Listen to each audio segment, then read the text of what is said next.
Well, ladies and gentlemen, I want to thank you for joining us on the 2016 Ultimate Leadership Development Series. I'm your host, Chris Cebollero, and today I think we have a really great presentation for you as we discuss servant leadership. But before we begin, I want to thank you again for joining us. It's very important that as leaders, we're investing in our own professional development. And you have to remember that it's our professional development that keeps growing our leadership effectiveness, which now allows us to develop the best leadership practice possible. So again, thank you for allowing us to join you on this leadership journey. So today we're going to talk about servant leadership, and to lead you have to serve. And there's a lot of people who'll say to me, Chris, what's the best leadership style that I can use to grow my organization effectively? And really, to be honest with you, it's a smattering of all the leadership styles. When we start to talk about the individuals that work with our organization, do we lead them all the same? And the answer is no. It's depending on their experiences, and it's depending on their knowledge of their job, and it's depending on their responsibilities. We have to use a palette of leadership styles to ensure that we're able to build rapport of a vast personality and grow the organization. So let's go ahead and look at our objectives. By the end of this class, you're going to understand the meaning of leadership. You're going to understand your meaning of leadership. We're going to list the components of servant leadership. There are 10 components of servant leadership, and how do they fit together? We're going to explain how to develop your listening skills. There is one thing that's going to be most important in being a successful leader. And of course, that's your communication skills, but specifically your active listening skills. We're going to describe the importance of self-awareness. As a leader, you have to understand where you're coming from so you can lead other people. And then by the end of this lecture, you're going to understand how servant leadership will foster a positive work environment for your workforce. And that's really why we're doing what we're doing, to ensure that our workforce has the best environment to be as successful as they can be. So one of the things that I like to do, ladies and gentlemen, is I always like to discuss the meaning of leadership. And I think this is really important. And one of the things that I'm going to talk about is, what is your definition of leadership? I've gone into a lot of organizations and I've tried to help them grow their effectiveness as leaders within their organizations. But there are some organizations that are so far off the beaten path of success that they don't even know it. And then when it's pointed out to them, they don't even know how they got there. But then when you examine the leadership team to say, what's the meaning of leadership for this team? What style do you use to move forward? There isn't a style. They don't know what they're doing. They don't know how they're leading their organization. As I prepared for this lecture, I went ahead and went online and I looked up the definition of leadership. But one of the things that was interesting is I found over 30 different definitions of leadership. Now, if we asked 30 people as well, I'm sure we'd get another 30 definitions of leadership. But this brings up a great point. It doesn't matter what the book definition of leadership is. What's your definition of leadership? Because that's what you're going to use as your foundation as you move forward to lead your workforce. Now, maybe you got to polish it, maybe you got to grow it, but whatever it is that you see as your definition of leadership is what's going to guide you to lead your folks. So if you have a definition of leadership, maybe even pause this video and kind of take a few minutes to write it down, because what I want to do is hopefully by the end of this lecture, we're able to take your definition of leadership and we're able to move it into a servant leadership model. So as you think about your leadership definition, let me go ahead and give you something that you can chew on. So what does it mean to be a leader? I talk to a lot of people, and there are some people that use leadership quotes within their organization to help guide their workforce. One of my favorite leadership quotes comes from Winston Churchill, and he says, "Success is walking from failure to failure with no loss of enthusiasm." We've got to remember that if you use leadership quotes to help guide your organization or help guide your leadership style, there's a lot of philosophy in these quotes. Winston Churchill is saying it. Success is walking from failure to failure with no loss of enthusiasm. What is that telling you? What does that mean to you? How does that work with your leadership effectiveness of how you now start to bring your workforce forward? Another thing to consider is it about caring for your people? Is it about being a useful resource to them? Now let's think about that. Do we care about our people? Well, we should. We have to remember this, that we invite these people into our organization to help us be successful. There are a lot of hiring managers and there are a lot of leaders who think that they're doing the worker a favor by hiring them and bringing them into the organization. If that's your mentality, you are not going to be a successful leader. You've got to remember, our job as leaders is to get the very best out of our people so they can ensure the success of the organization. And if we don't care about our people, they're not going to care about the organization, and we are not going to be successful. So is it being the best that you can be and being your most authentic self? People want to know who they're following. People want to know who you are. People want to know that you're going to invest in their professional development and help them get to the next phase. But here's one of the things, the last bullet point here is creating a place in which people want to do good work and find meaning within that work. We work for a really long time. The people who are coming into the workforce today, they're going to work another 45 years before they retire. And nobody wants to work for an organization where they don't feel comfortable, where they're not mentored, where they're not growing. And the work that they do needs to mean something to them. So does that work into your leadership definition? Regardless of what it is, leadership is about making other people better. When you're in their presence, they feel inspired, they feel motivated, they feel that you're going to be taking care of them and getting them to where they need to go to be successful. But here's the real test of leadership. In your absence, does your workforce continue to go along the path that you've set off? Or do they go off on their own? So just because you're making things better when you're there, how do they react when you're gone? Are you starting to form now that definition or polish that definition of leadership? Well, let me tell you what leadership isn't. Leadership isn't a noun. I hear people all the time, they'll say to me, Chris, I can't wait to be a leader. I can't wait to be in leadership. Well, leadership isn't a noun. It's not a position. It's not a title. I'm the vice president of research and development for the weekly lunch meetings at the church, whatever it is. Your position and your title will get you in the door. But now you've got to keep yourself in the room as you show that you're somebody that could be followed. It's not about the title you hold. It's not about the position you have. And it's certainly not about the achievements that you have. Anything that you've achieved in your career was yesterday. You've got to prove your leadership every day to ensure that you deserve to be followed every day. And, there are people who think that leadership is management. Leadership isn't management. I got to tell you, I could work an employee schedule like nobody's business. When it comes to resource management, I can ensure that individuals have the tools that they need to be successful throughout their day. But you manage processes, you manage things, you don't manage people. And if you think that your leadership style is managing people, you're not going to be successful as a leader, and you've got to change that mentality. So what is leadership? Leadership is a verb. Leadership is not anything that we could show on a piece of paper. Leadership is something that we do, something that we give, something that we share, and something that we love to do. There's a great quote, and it comes from Donald McGannon, and Donald ran the Westinghouse Broadcasting Company, and he was also the president of the National Urban League. But he tells us that no one can declare you the leader. You have to earn it. There's no position that will make you a leader. You need followers. And basically what he says is leadership is an action. Leadership isn't position. And we've got to put our leadership into action to ensure that we're giving the very best to our people and that they are growing, right? Our responsibility is to inspire them. Our responsibility is to motivate them. Our responsibility is to polish them to become the very best that they can be so they can ensure that we grow the organization. Now, you got to remember, as leaders, our job is to get the very best out of the employees. But how do we do that if we're not investing in their professional development, if we're not guiding them, if we're not helping them grow? We've got to make things happen. So I want to talk a minute about my friend and mentor, John Maxwell. And if you don't know John is considered the #1 leadership expert in the world. As a matter of fact, in February of 2016, he was invited by the president of Paraguay to come down with hundreds of members of his team to teach leadership to the country of Paraguay. And John has written over 80 published books. He's spoken to Fortune 500 companies. He's taught leadership to the U.S. military, of course, the NFL. And one of the things that John touts is that he's had the opportunity to influence over 5 million leaders worldwide. And I got to tell you, I'm honored to be part of the John Maxwell team.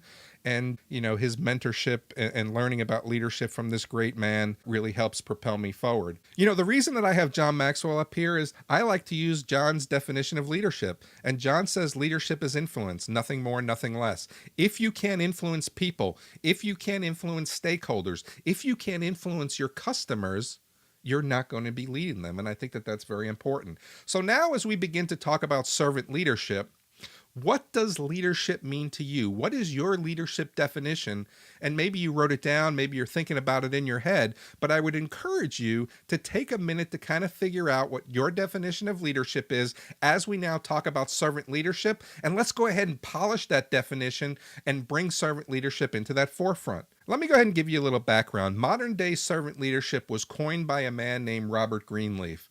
And Robert read a book called Journey to the East, and it was in this fictional story that a team was taking a journey to the East. As they set out, they had a servant with them, and the servant's name was Leo. And Leo took care of everything. He coordinated. He made sure they had everything they needed, all their supplies. He kept harmony within the group. As the story progresses, Leo comes up missing. And this puts the team into disarray. They start some infighting. They can't find their possessions. And eventually, they just have to end their journey to the East because they just can't get on without Leo. But it was from this story that gave Robert Greenleaf the inspiration to write his first essay in 1970. This is where he first discusses the servant as a leader and coins the term servant leadership. In 1977, Robert Greenleaf published a book called Servant Leadership, A Journey into the Nature of Legitimate Power and Greatness. Now, I want to hang on this title for a second, because what Robert Greenleaf is saying here, if you want legitimate power and if you want greatness, it's through serving the people that work with you. It's not thinking that they serve you. So servant leadership will give you legitimate power and greatness.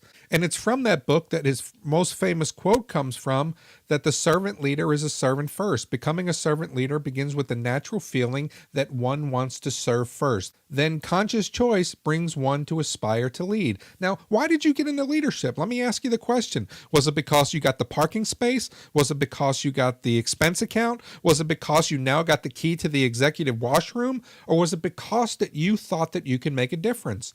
When I first got into leadership, I was a paramedic on the truck for a lot of years. And I knew what it was like not to have the equipment to do my job. And I knew what it was like not to have my ideas listened to. And I knew what it was like to have poor leadership. And I said, I can do a better job. I can give these employees something better. And then from there, I had to make the determination of how I was going to be able to lead. And one of the things that we need to remember is that servant leadership is valuable to all types of organizations. And the servant leader's prime motivation is to serve your team, making sure that your workforce has everything they need to be successful. You now need to think about, as the servant leader, helping your workforce grow and climb that ladder of success. There are a lot of people that are in professional ruts. We want to be able to help them get out of that. We want to be able to inspire them. We want to be able to motivate them. It's our job to help people reach the mountaintop. Now, let me ask you, who is there for you that helped you grow within your leadership career? Some people have great mentors, but there are other people out there that didn't have anybody to learn the things that they learned. Well, just because that didn't happen for you, you've got to now be able to extend the hand and ensure that we're helping people reach their goals and be the very, very best that they can be. So when we think about servant leadership, there's 10 components that make up servant leadership, and we're going to talk about each one individually. And the first one is listening. I'm sure you're not surprised that from the very, very beginning, our communication skills are very important to the success of our organization, and specifically our active listening skills is something that we need to make sure that we do, and we do very effectively. Sometimes when people come into our office, we may look like we're listening to them, but we're in our heads and we're thinking about our day and we're trying to figure out, what we're going to be doing next when this employee leaves our office. And what we really need to do is we really need to think about how we grow these communication skills. When you think about great leaders, they have been traditionally valued for their commitment to listening and their decision-making skills. It's right there at the top. And when we think about active listening skills, we need to ensure that we're there for the workforce, we're there for the organization, and we help guide them to the next level. And that's basically what our job is. You have to look for the opportunities to identify the need and the will of the group, and then help them illuminate that direction. And that only happens when we start to listen to people. And one of the things that we've got to take seriously is our ability to listen to the workforce and actively listen to the workforce. There's a great quote that comes from the Dalai Lama, and I just love this quote. When we talk, you're only repeating what you already know. But when you listen, you may learn something new. And that's where your active listening skills come into play. You've got to be able to make certain that when people are talking, you understand where they're coming from, and maybe it'll give you some insight on how you need to guide that employee. So when we think about developing our active listening skills, how do we do that best? Well, I'm going to give you 5 elements here that's going to help in the development of your active listening skills. First off is we need to pay attention. And sometimes this is easier said than done, right?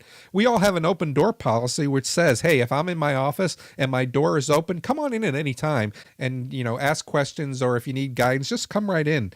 But is that what we really mean?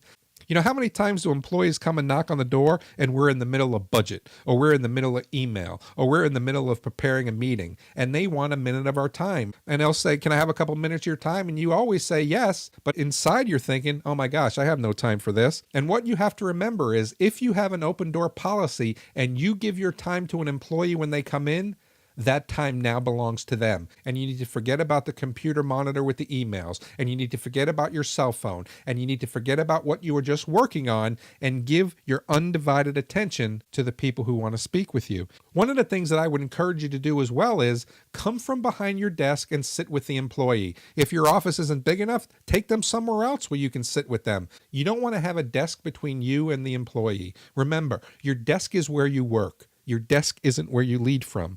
Now, one of the other things you want to do is you want to be able to look directly at the person that's speaking. Now, sometimes that they're going to look away to try to gather their thoughts. It's important that you stay focused on them at all times. How is it going to look if they now look away to gather their thoughts, and when they look back at you, you're now looking out the window? So try to ensure that you focus on them and continue to make eye contact throughout the discussion. And another component of paying attention is make sure you're mentally there. Stop worrying about what you're doing next. Stop worrying about the meeting that's coming up. Stop worrying about that deadline that you've got to get by the end of the day. Another thing that you need to think about is don't think about developing a solution or a rebuttal until the speaker has finished their thoughts. I used to do this all the time when I was a young leader. I would stop people in the middle and I would give them a solution, or I would give them an opinion. And I thought that's what they wanted from me. That's not what they wanted. They wanted to get their thoughts out, they wanted to get their comments out, they wanted to get their concerns out, and they wanted me to listen to them. Another big component of paying attention is watching the speaker's body language.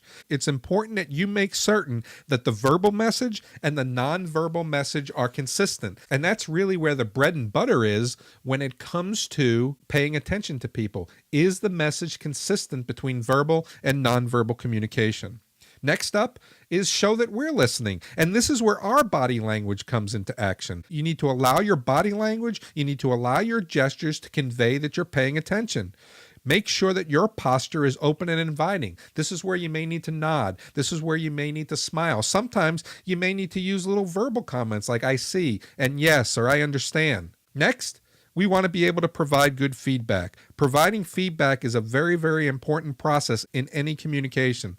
The one thing to remember is we need to keep our own personal filters out of what's being said. Don't provide feedback that's based on your assumptions. Don't provide feedback that's based on your beliefs. Make sure that that's not in your mind so it doesn't distort the message that you're supposed to be receiving. As the listener, it's your role to understand the full meaning of the message. We've heard it for a lot of years, and this is where paraphrasing helps. Saying something like, it sounds like what you're saying, or saying something like, if I understand you correctly, this is really a great way to help you reflect back to the speaker. You may need to ask some clarifying questions. You may say something like, hey, what did you mean when you said, or is this what you meant when you said this? This is going to give the feeling to the speaker that you're really paying attention. You need to summarize the speaker's comments periodically, and this is going to help them feel like you're paying attention to what they're saying. Here's another good one: deferred judgment. Do leaders pass judgment on their workforce? I got to tell you, sometimes this is the fact, and we need to be able to remove this practice from our interactions with our employees. We need to remember that our beliefs is not everyone's belief. And if somebody has a different belief than you, if somebody has a different understanding than you, that doesn't mean that they're wrong. It just means that it's different. And if we're going to pass judgment on our workforce, we're never going to truly understand where they're coming from. Remember what the Dalai Lama said: when we talk, we're only repeating what we already know. Who gave them this information? Why is it they believe the things that they believe? When we listen to people, that's going to give us the understanding of determining how they believe the things that they believe. Maybe somebody told them something that they're now using as the law, but really it's a total mistake. But we're not going to know that unless we pay attention.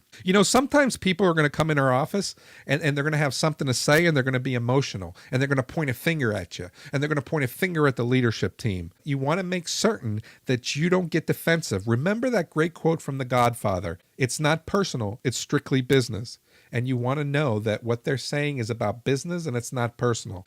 And one of the other things to consider when we talk about deferring judgment is you don't want to interrupt with a counter argument. Wait until the speaker is done before you give those opinions. We need to be able to make certain that we respond appropriately. Active listening is a model that shows respect and understanding, and you have to remember that.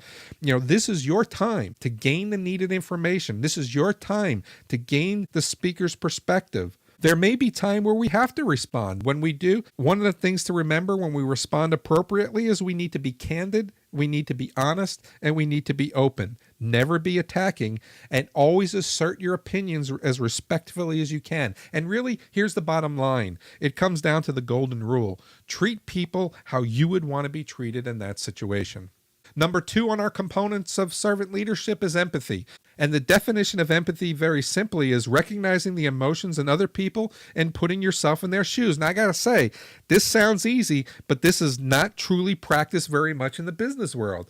Sometimes we get put out and sometimes we get bothered. But one of the things that keeps me ticking along with empathy is I remember what it was like when I was a worker. When I sat in an ambulance for 12 hours straight, 4 days a week. And I knew what it was like not to have the equipment to do my job, as I mentioned. I knew what it was like to work paycheck to paycheck and try to stretch that money to pay the bills. I had a schedule that I worked from 8 p.m. to 8 a.m. This wasn't very conducive to a good family life, and it caused a lot of problems. I was in the ambulance a lot of hours with my partner, and I knew what it was like wanting to stab him in the eye with a pencil. Well, not really, but if I did, at least I was in an ambulance. I was going to be able to help them. But now when people come to the office and they talk about pay, and they talk about schedule, and they talk about conflict with employees, is it any different than when I was in their position? Things change, but there are a lot of things that stay the same. One of the things that we need to think about is we need to strive to understand what other people are saying, what other people are feeling. We need to be able to accept those individuals and recognize that they're different from us, and recognize that they're unique from us, that they have different beliefs and they have different understandings. Does this mean that they're wrong? Does this mean that their beliefs make them bad people? Well, sometimes we point a finger and we say, they're just crazy. They don't believe what I believe. But you got to remember, always assume the good intentions and don't reject your coworkers as people. How we got to where we were with our experience was, I'm sure, a lot of mistakes and a lot of education. Well, where are these people now in their career when they come into our office to talk to us? Just because we now have the magic 8-ball of experience and answers doesn't mean that they do.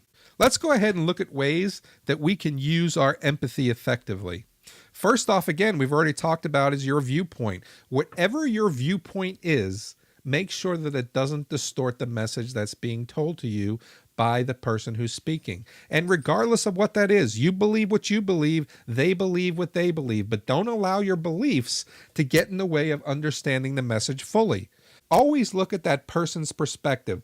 This is a great opportunity for you to gain perspective into why they believe the things that they believe, who told them what they believe, who guided them to this belief and understanding.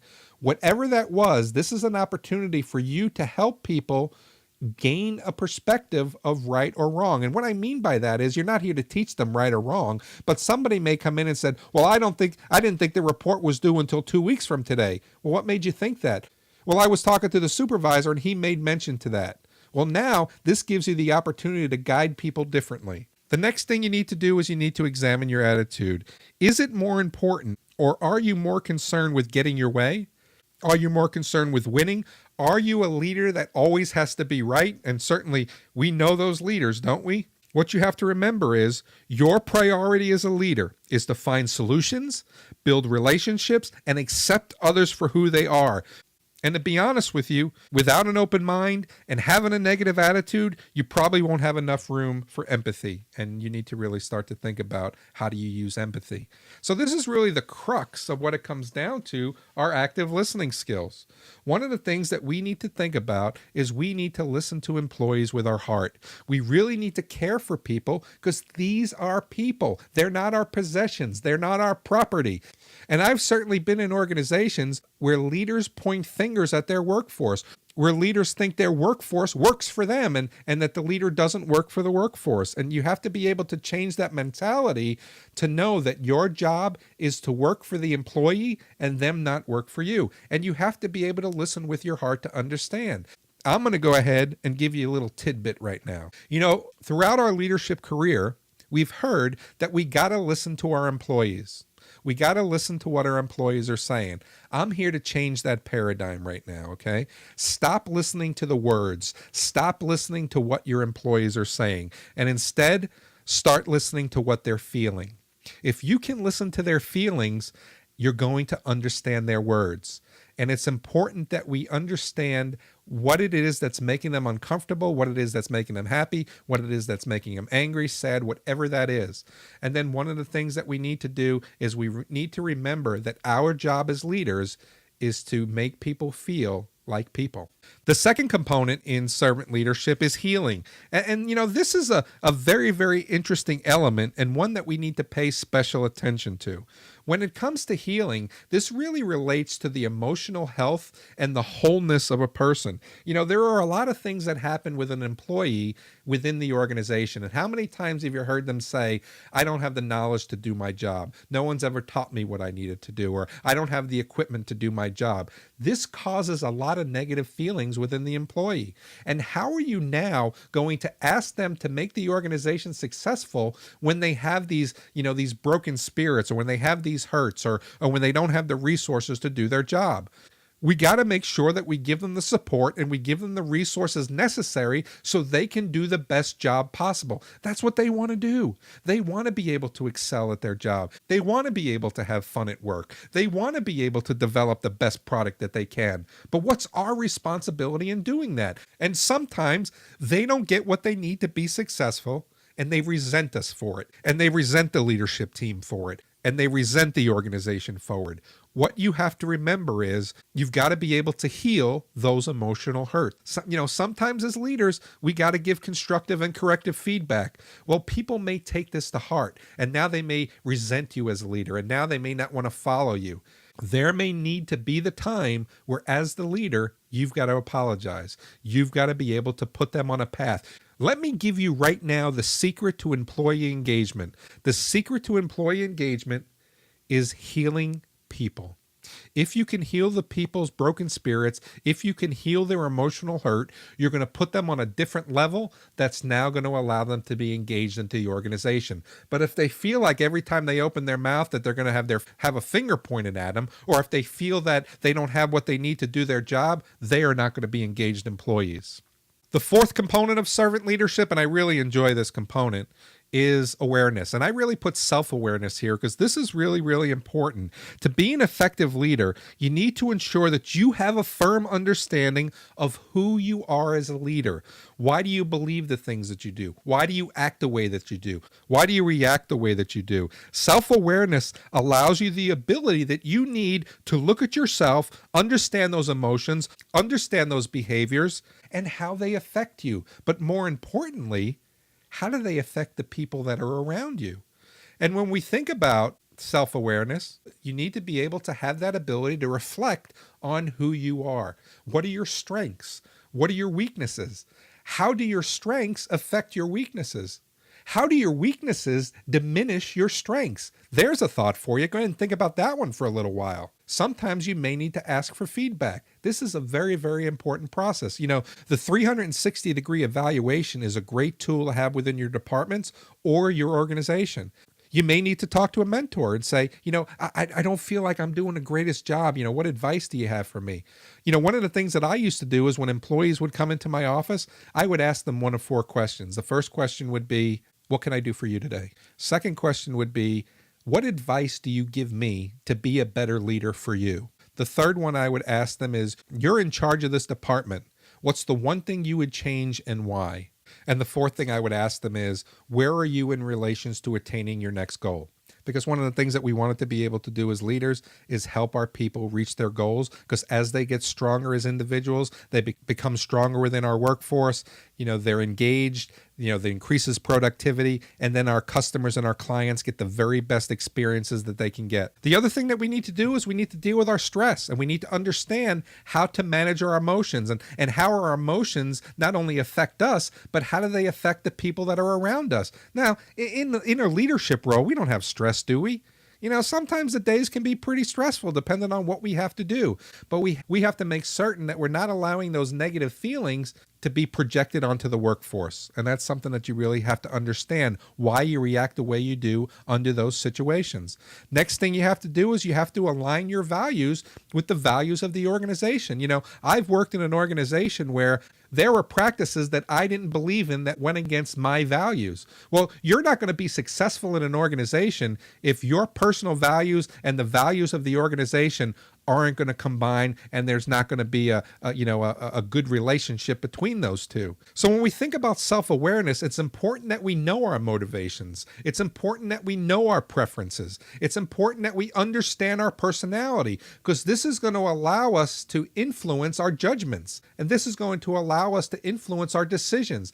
This is going to give us the opportunity to influence how we interact with other people. And if we have a good reflection on our self-awareness, this is going to be a good way to ensure we're not putting ourselves onto our employees. There was this great slide on the internet, and there wasn't the name of an author. And if anybody out there knows who wrote this, if you wouldn't mind getting back in touch, because I would truly like to be able to give credit for this. But this really kind of sums up self-awareness. I am strong because I know my weaknesses. I am beautiful because I'm aware of my flaws. I am fearless because I learned to recognize illusions from reality. And that's a really important one. And that's a whole other discussion in itself. I'm wise because I learned from my mistakes. I'm a lover because I have felt hate. And I can laugh because I have known sadness. So when we think about self-awareness, you need to be able to put yourself in a position that you can reflect on who you are, why you do the things that you do, why you react the way that you do. So when it comes to self-awareness, you really need to be able to take time, and you need to reflect on who you are as a leader. If something happens in your day that you don't understand, or that makes you upset, or that makes you angry, you need to be able to write that down so you're able to go back to that at a later date to say, why did I react the way that I did? Well, over the past 30 minutes or so, we've covered quite a bit of information dealing with servant leadership, and I hope the content is really kind of helping in your thought of your leadership definition. So let me ask you, so far we've talked about listening. And when it comes to listening, we know that we've got to develop our active listening skills. We know that we have to give attention to the people that are speaking to us. We've got to let them know that we care about them. And the best way we're going to do that is by listening to them, understanding them, and knowing where they're coming from. Asking the questions of, how can I be a better resource to you? How can I help you in your career? What are your strengths? What are your weaknesses? And really listening to those answers will show your workforce that you truly care about them. Next, we talked about empathy. And, empathy is one of those things that we have to put ourselves in those people's shoes who have the challenges, who have the questions, who have the concerns, or who just want to get ahead and need your guidance to do that. Then we talked about awareness, especially self-awareness, and knowing who you are as a leader is really going to help when those situations get tight. Knowing how you deal with adversity, knowing how you deal with challenges, knowing how you deal with stretching the people and get the very best out of them. So, I think we've covered a lot of things so far when we deal with servant leadership. But let me ask you this. So we talked about your definition of leadership earlier in this presentation. How has this helped you in any way? Has this kind of helped define your leadership definition? Has this kind of helped grow your leadership definition? Is it changing your leadership definition? Well, before you answer, the next thing that we're going to talk about is persuasion. And when we think about how do we lead our folks, it really comes down to that art of persuasion. So number 5 on our list of servant leadership components is persuasion. When we think about how do we lead others, a lot of times there are leaders out there who will just point a finger and say, do this, get this done. Because I said so, that's why. Because I'm the leader, that's why. And that's not leadership. This isn't about positional authority. What this is gaining consensus. And when it comes to dealing with persuasion, there really is an underlying factor here of valuing your employees. Because if you value your employees, you're not just going to tell them what to do. You're not just going to point the finger and say, get this done.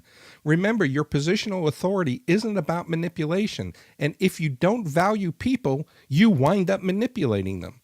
So now you need to think about, how does the art of persuasion fit into your daily routines and responsibilities as a leader? And how do you get consensus on the direction of where we need to go? And that's where the art of persuasion comes in. And basically persuasion is the active influence of an audience. This is an act of power. When you're able to build consensus so folks can support your decisions, that's what's really important. And that's what gives you the strength as a leader, because you know what? Now the workforce is saying, my ideas are important to this organization and people want to hear them. That's a very, very powerful thing for an employee to say.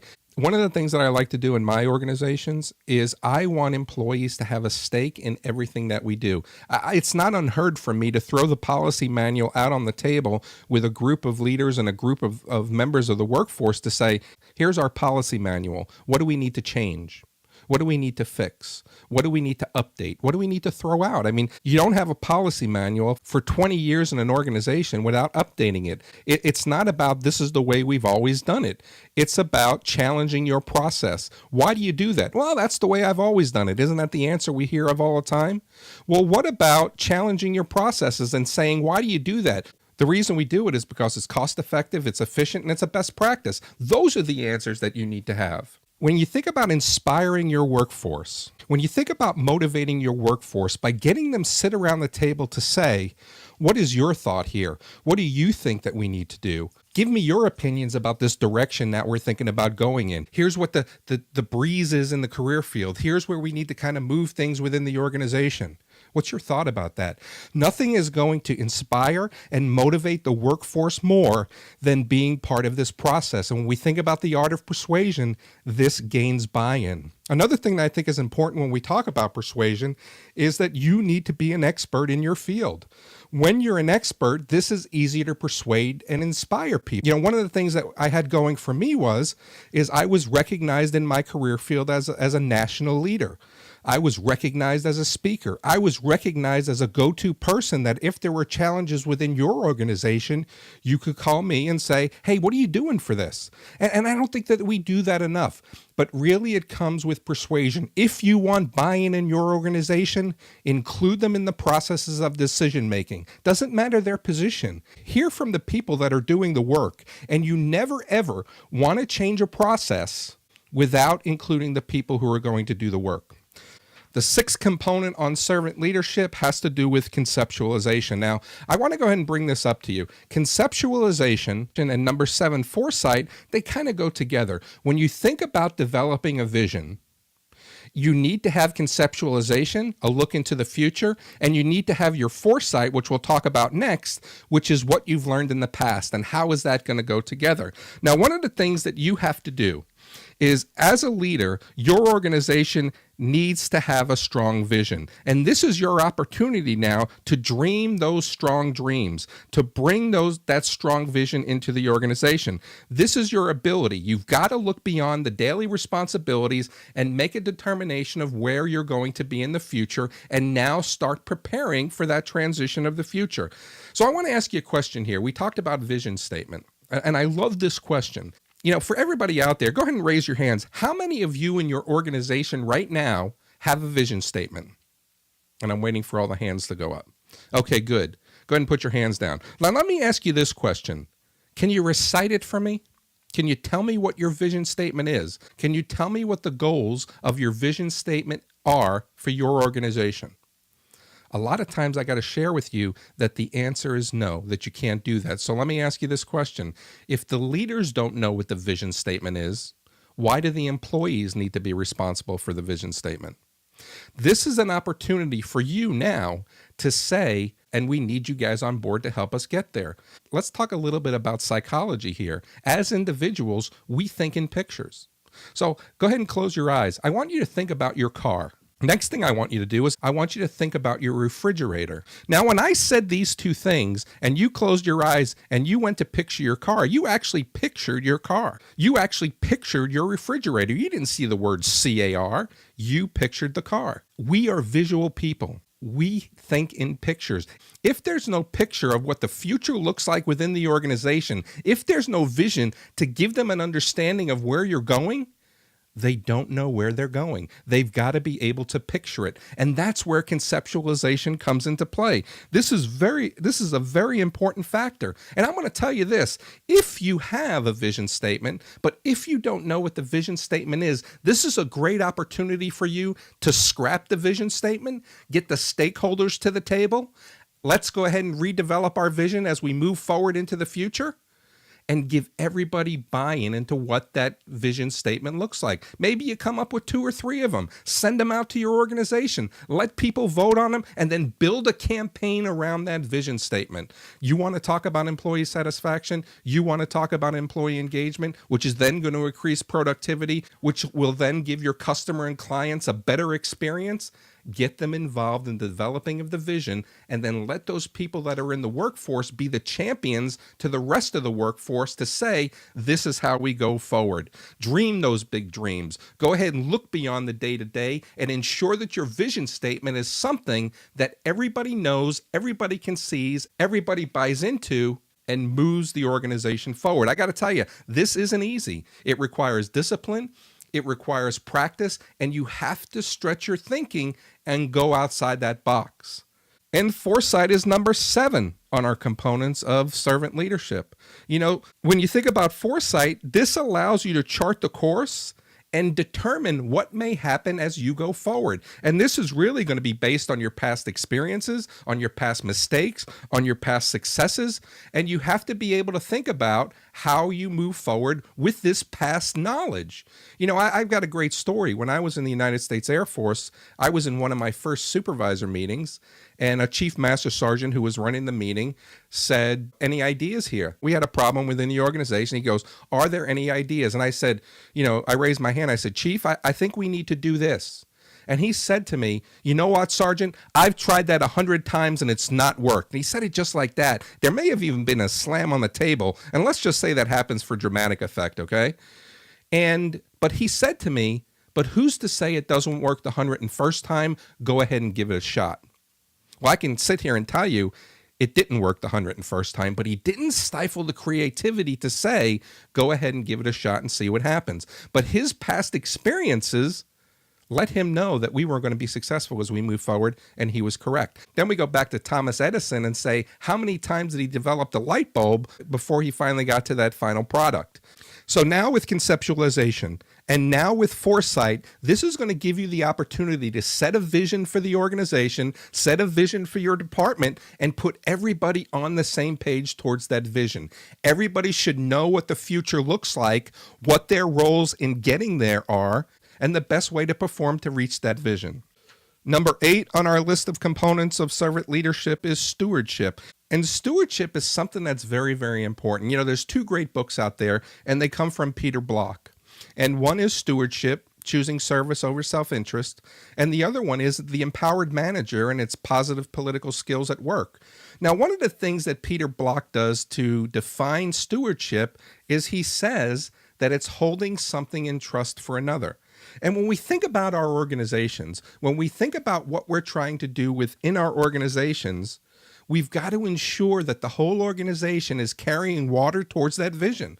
We've got to make sure that we're developing an organization for the people who are coming behind us. This group is a family, and we've got to be able to ensure that as we move forward, the organization is going to be there for the people that are coming behind us. And I think one of the main points of stewardship is it emphasizes the use and openness of persuasion. We talked about it, rather than control. And I think that this is very important to these processes.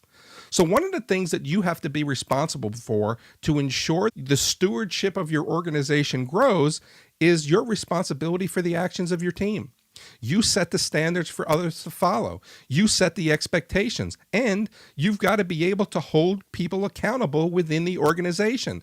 Now, sometimes that's easier said than done, and sometimes accountability is one of those factors that when I go into organizations to help them with their leadership development, their process improvement, fixing their employee engagement, it really comes down to accountability. You got to remember, those high performing employees, the people that are the people that are low performers, they resent. And if we're not holding them accountable to their actions, then the high performers are going to say, why do I need to do what I'm doing? And I think that you're going to have a failure within the organization.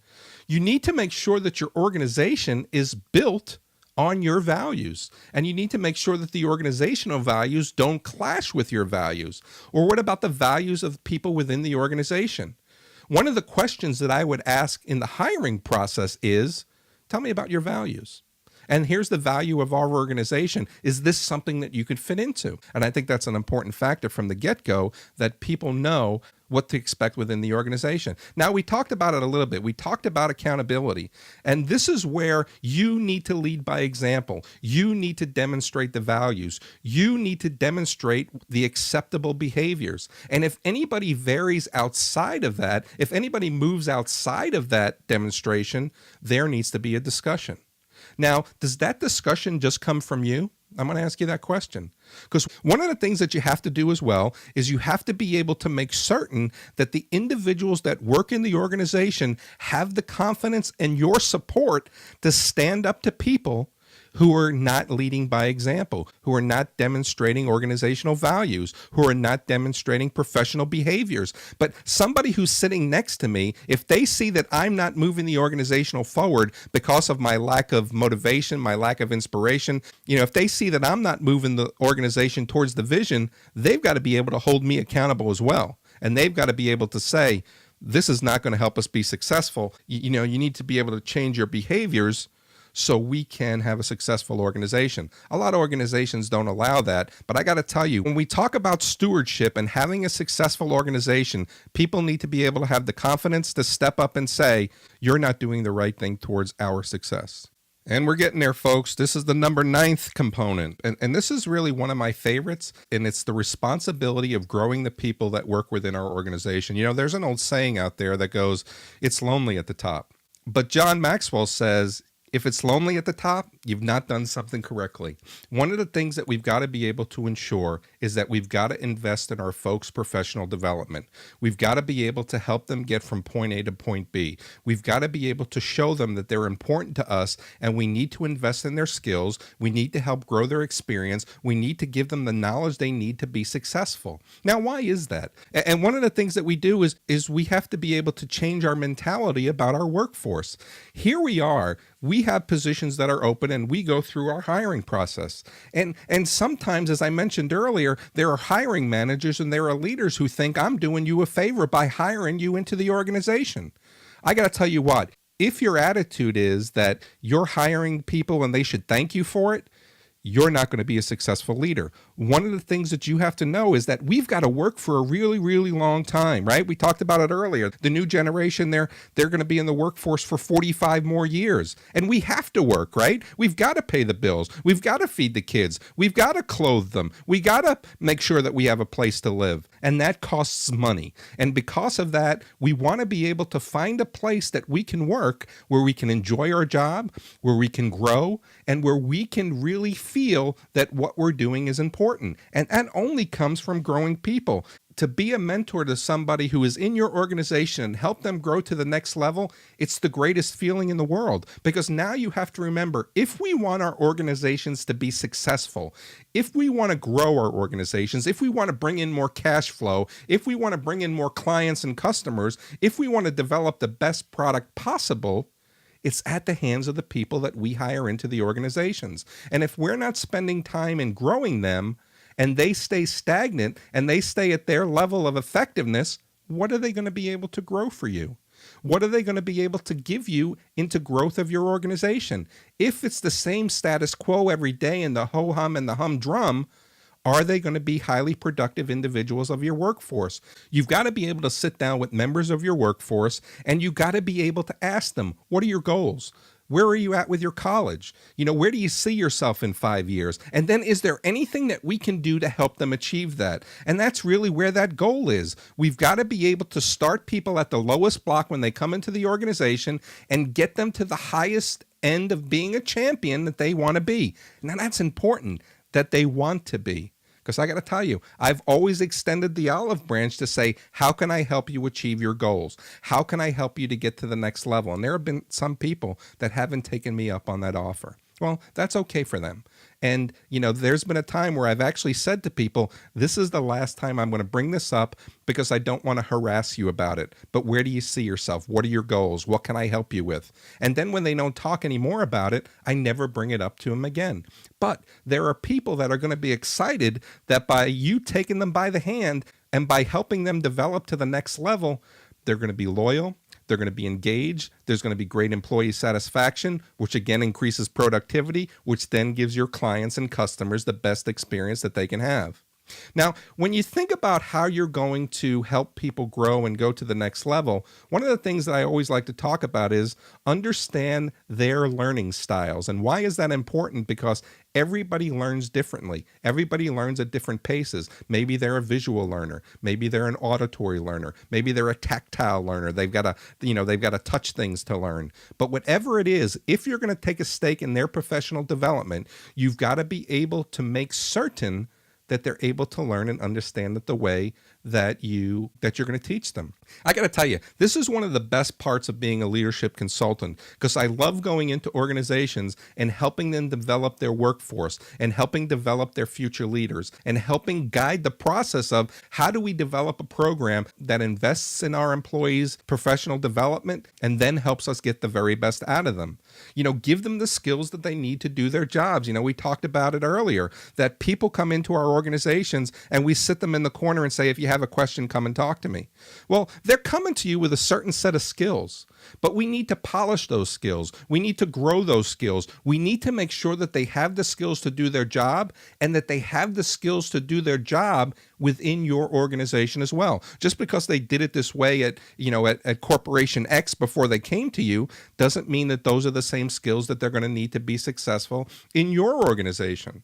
Let's go ahead and talk about personal goals. We all have personal goals and we know where we're going. And if you don't, I encourage you to sit down and write a plan of where you see yourself in a year, where you see yourself in 3 years, where you see yourself in 5 years, and then develop a plan of how you're going to meet those goals. Another thing that I think is important to help grow people is give people projects and responsibilities that may be outside their normal scope of practice. One of the things that is going to be interesting here is you're going to get a lot of different results. Some may be successes, some may be failures, but regardless of what they are, they're all learning opportunities. Experience comes from mistakes, and mistakes come from lack of experience. If you know that you're going to make mistakes, and you know that you need to go forward. Remember the Winston Churchill quote that we talked about in the meaning of leadership. Failure is important to the growth of where we move as leaders. Failure is important to the growth of where we go as an organization. And I got to tell you, this is something that I believe in 100%. We've got to invest in our people. We've got to help them grow to the next level. And we've got to be able to ensure that they have the tools they need to do their job. And then you're going to watch your organization grow. Then you're going to watch your organization flourish. And that's what's really important when it comes to being a great servant leader. Well, finally, last but not least, we're going to talk about building community. And building community is something that I think that is very, very important for the organization. This is the family aspect of what we do. This is the, how we work together as a team. Allow folks to be able to interact together, especially if you have different departments in your organization. That's just purchasing. That's just the line. The line, they're just different people than we are. And it's that type of siloing that keeps things from getting done in an organization. And one of the things that you have to remember now, It's important for you to make certain that people enjoy coming to work. Do lunch and leadership events. And I love doing lunch and leaderships. And it's easy in my home city of St. Louis where people will call me and they'll say, hey, Chris, can you come in over lunch and talk to us about persistence? Or you can talk to us about conflict resolution. Or you could talk. So what happens is the boss buys some lunch. I come in for a little bit, talk an hour's worth of information about whatever it is they want. And that's one of the secrets here of being a great leadership consultant is I don't come in with a canned solution for you. My company looks at your organization specifically, looks at your challenges, looks at your strengths, looks at your weaknesses, and together we build a plan for your organization. Think about the workspace of where people work. Is it open? Allow that communication. Allow people to chat every now and again. Make sure that there's non-work related conversation as well. I used to love to ask the people that worked with me, what'd you do this weekend? I got to tell you, one of the best tools ever made for the leader is Facebook. And I don't go out and ask my employees to be my friend, but if they friend me, I certainly accept their friendship. Now, one of the things that I get to see is that their kids went to the first hockey game or where they went on their vacation or the big milestones or, the articles that they posted. But now when I walk up to that employee, I could say, hey, I saw that you brought your son to his first hockey game. How did that go? And I think it's a really great tool. Another thing that's important to building community is how do your employees fit into the big picture of the vision? And we talked about that when we talked about conceptualization. People have to know how their responsibilities get to the big picture. And it could be, we could have an organization and people could work in the mailroom or people can work in the cafeteria. People can be facility custodians, but they have a big role in the organization. How does their responsibilities fit into that big picture? And you have to remember, this is their organization too. We invite them into our organization, and I can't say that enough. And I know I've said it a lot in this presentation, but we invite them into our organizations to help us be successful. Allow them to develop some ownership, and it be their organization too. And then I'm going to tell you, with all the things that you've now done, and now all the servant leader characteristics and components, you're going to find that you have an organization that is going to be outstanding. Whew, I think I could take a deep breath now. So when we talk about the components of servant leadership, I think we've really outlined a great way to develop an organization that's going to have great motivation, that's going to have great inspiration, and then you're going to see great things happening from your organization. Now, one of the things that we talked about earlier on was your definition of leadership. And I want to go ahead and bring you back here to say, what is your definition of leadership now? How did this discussion about servant leadership affect your definition of leadership? And we have to remember that servant leadership, when done correctly, is going to give you the best opportunity for success within your organization. Pay attention and listen to your employees. Listen with your heart. If there are any hurts in the organization, make sure that you get them healed. Make certain that you understand who you are as a leader and use persuasion when you have to make decisions or when you have to set a different course for the organization. Let people know why we're doing what we're doing. When we think about our vision, we want to be able to look to the future, and we want to be able to make certain that we don't make the same mistakes that we did as we go forward. When it comes to stewardship, let's make sure that we're developing an organization for the future, and we're going to be able to leave a strong organization for the people who are coming behind. And I think that one of the great things that we have to do as leaders, and one of our biggest responsibilities, is we need to be able to grow our people. When we grow our people, they help us grow our organizations. When we help our people be successful, they help the organization to be successful. And then finally, you want to be able to build a strong community that knocks down silos and everybody has a sense of ownership into the organization. And I got to tell you, ladies and gentlemen, I want to thank you very much for allowing me the opportunity to come in and join you on this leadership development journey. And it's been a really great time. I want to thank you for that. I do want to point out some other leadership development products that we have. If you're interested in teaching what you just learned, you can buy the PowerPoint with an instructor resource manual. It has a lot of student questions and a lot of student activities. It's going to give you the 1, 2s, and 3s of how to teach servant leadership. Another great class that we have on our website is using leadership quotes to guide your career. There's a narrated presentation just like servant leadership was, but you can also buy that course with the PowerPoint, the instructor resource manual, and you have student questions and activities as well. If you're looking for continued growth, if you're looking for more leadership education for your people, go ahead and check out these two great courses, and you can find that at www.chriscebollero.com at our products page. And of course, please look into my book, Ultimate Leadership, 10 Rules of Success. What I've done here is I've given you the 10 rules for you to be successful as a leader. If you're looking for an opportunity to teach this course, you could buy the PowerPoint. It comes with an instructor resource manual with student questions and activities, and it gives you the license to teach this course. I got to tell you, I've had a great time here, and I'm very excited to have joined you on your leadership journey to learn a little bit more about servant leadership. Chris is an internationally recognized leadership expert with close to 30 years of experience. Chris has a proven track record for developing award-winning organizations. He is an author, motivational speaker, leadership coach, and teacher. Chris is available for leadership development, motivational speaking and teaching, and group and individual coaching. Check out our website at www.chriscebollero.com and register for other leadership presentations. Thank you for joining us.